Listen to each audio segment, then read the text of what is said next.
Halo, Assalamualaikum warahmatullahi wabarakatuh. Sampurasun kawan-kawan semuanya. Kami dari kelompok 3 mata kuliah perencanaan pembelajaran di SD akan mempresentasikan analisis kurikulum.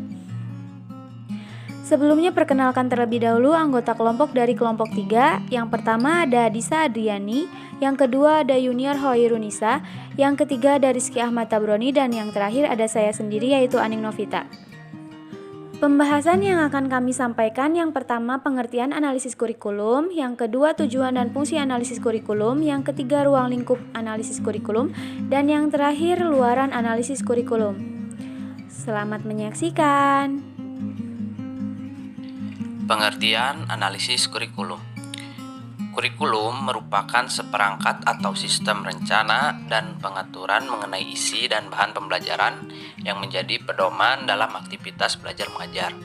Secara etimologis, kurikulum berasal dari istilah kurikulum di mana dalam bahasa Inggris kurikulum adalah rencana pelajaran. Kurikulum berasal dari bahasa Latin yaitu currere yang memiliki banyak arti yaitu berlari cepat, maju dengan cepat, menjalani dan berusaha. Selanjutnya analisis. Sedangkan untuk pengertian analisis sendiri yaitu aktivitas yang memuat sejumlah kegiatan seperti mengurai, membedakan, memilah sesuatu untuk digolongkan dan dikelompokkan kembali menurut kriteria tertentu, kemudian dicari kaitannya dan ditafsirkan maknanya. Dalam pengertian yang lain, analisis adalah sikap atau perhatian terhadap suatu atau benda, fakta, atau fenomena sampai mampu menguraikan menjadi bagian-bagian serta mengenal kaitan antar bagian tersebut dalam keseluruhan. Analisis dapat juga diartikan sebagai kemampuan memecahkan atau menguraikan suatu materi atau informasi menjadi komponen-komponen yang lebih kecil.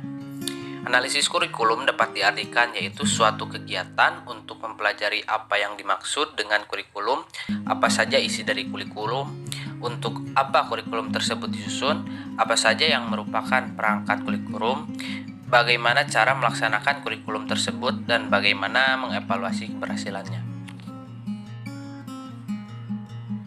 Baik, selanjutnya yaitu tujuan dan fungsi analisis kurikulum.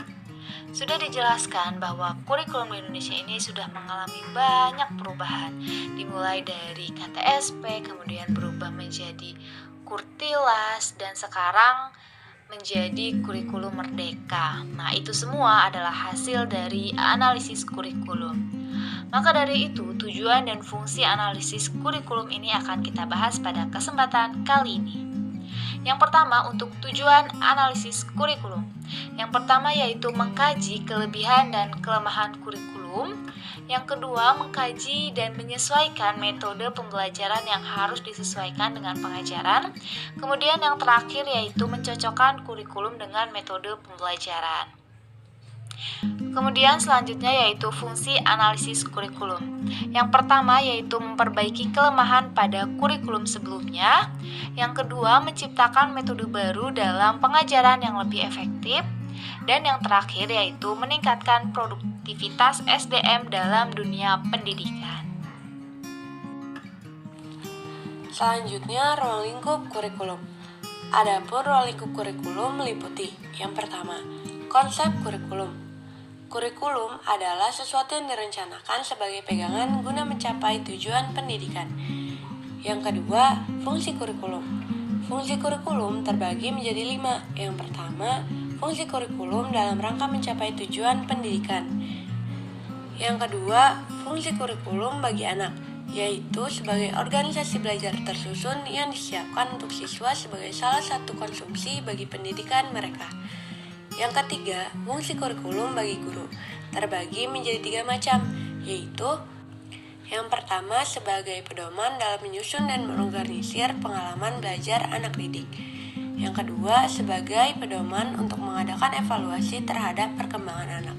Dan yang ketiga sebagai pedoman dalam mengatur kegiatan pendidikan dan pengajaran. Fungsi kurikulum yang keempat adalah bagi kepala sekolah dan pembinaan sekolah, yaitu sebagai pedoman dalam mengadakan supervisi, mengembangkan kurikulum lebih lanjut, dan sebagai pedoman untuk mengadakan evaluasi kemajuan belajar mengajar. Dan fungsi yang terakhir adalah fungsi kurikulum bagi orang tua murid, yaitu dapat turut serta membantu usaha sekolah dalam memajukan putra-putrinya. Ruang lingkup kurikulum yang ketiga adalah komponen kurikulum. Adapun komponen kurikulum terdiri dari yang pertama, tujuan, kedua, bahan pengajaran, ketiga, proses belajar mengajar, dan yang keempat, evaluasi dan penilaian. Ruang lingkup kurikulum yang keempat adalah pengembangan kurikulum. Pengembangan kurikulum adalah kegiatan yang mengacu untuk menghasilkan kurikulum baru. Dan ruang lingkup kurikulum yang terakhir adalah landasan-landasan pengembangan kurikulum. Dalam pengembangan kurikulum harus berpijak pada landasan-landasan yang kuat dan kokoh, karena landasan kurikulum dapat menjadi titik tolak. Adapun landasan pengembangan kurikulum meliputi yang pertama, landasan filosofis, yang kedua, landasan sosial budaya, yang ketiga, landasan psikologis, dan yang terakhir, landasan organisatoris. Pembahasan selanjutnya yaitu luaran analisis kurikulum. Dalam prinsip kurikulum pada masa kolonial ini sangatlah diskriminatif, karena mereka membagi pendidikan menjadi 3 subjek, yaitu pendidikan untuk kalangan Eropa, asing timur, dan kalangan pribumi. Kalangan pribumi menempati posisi yang paling rendah yang hanya mendapatkan mata pelajaran baca dan tulis. Seiring berjalannya waktu, kurikulum di Indonesia pun sangat mengalami peningkatan.